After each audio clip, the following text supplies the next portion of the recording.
ಚಾಮರಾಜನಗರ ಲೋಕಸಭಾ ಚುನಾವಣೆಯ ಹಿನ್ನೆಲೆ ಕಾರ್ಯಕರ್ತರ ಸಭೆಯನ್ನು ಕೊಳ್ಳೇಗಾಲ ತಾಲೂಕಿನ ಸತ್ತೇಗಾಲ ಮಹಾಶಕ್ತಿ ಕೇಂದ್ರ ಉಗನಿಯ ಗ್ರಾಮದ ವೀರಭದ್ರಸ್ವಾಮಿ ದೇವಸ್ಥಾನದ ಆವರಣದಲ್ಲಿ ಹಮ್ಮಿಕೊಳ್ಳಲಾಗಿತ್ತು. ಕಾರ್ಯಕ್ರಮದ ಬ್ಯಾನರ್ನಲ್ಲಿ ಜೆಡಿಎಸ್ ಶಾಸಕರ ಭಾವಚಿತ್ರವಿಲ್ಲ. ಜೊತೆಗೆ ಕಾರ್ಯಕ್ರಮದಲ್ಲಿ ಜೆಡಿಎಸ್ನ ಒಂದು ಬಾವುಟವೂ ಸಹವಿಲ್ಲವೆಂದು ಜೆಡಿಎಸ್ ಕಾರ್ಯಕರ್ತರು ಅಸಮಾಧಾನಗೊಂಡು ಕೆಲವು ಕ್ಷಣ ಗೊಂದಲ ಉಂಟಾಗಿ ಉಭಯ ಪಕ್ಷಗಳ ಕಾರ್ಯಕರ್ತರ ನಡುವೆ ಮಾತಿನ ಚಕಮಕಿ ಉಂಟಾಗಿ ಕಾರ್ಯಕ್ರಮದಲ್ಲಿ ಗೊಂದಲ ಉಂಟಾಯಿತು. ಈ ನಡುವೆ ಶಾಸಕರು ಮತ್ತು ಎಲ್ಲ ಮುಖಂಡರ ಮಧ್ಯಸ್ಥಿಕೆಯಿಂದ ಸಮಾಧಾನ ಪಡಿಸಿ ನಂತರ ಕಾರ್ಯಕ್ರಮ ಪುನಃ ಪ್ರಾರಂಭವಾಯಿತು.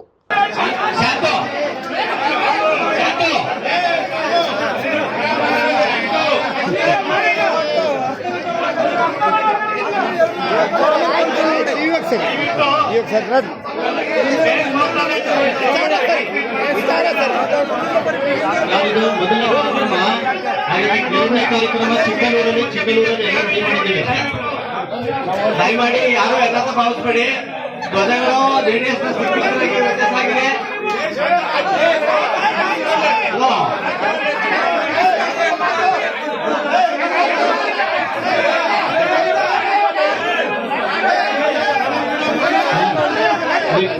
ಭಾರತ್ ಪಟಾಕಿ ಒಂದೇ ಒಂದೇ.